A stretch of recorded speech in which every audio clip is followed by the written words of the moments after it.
Ang mabuting balita ng Panginoon, ayon sa sulat sa mga taga-Filipos,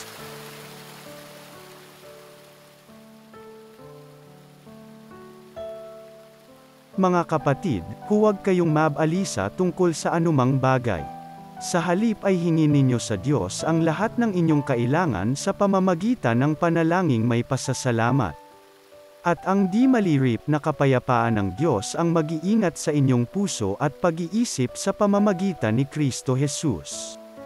Sa wakas, mga kapatid, dapat maging laman ng inyong isip ang mga bagay na karapat-dapat at kapuri-puri, mga bagay na totoo, marangal, matuwid, malinis, kaibig-ibig, at kagalang-galang.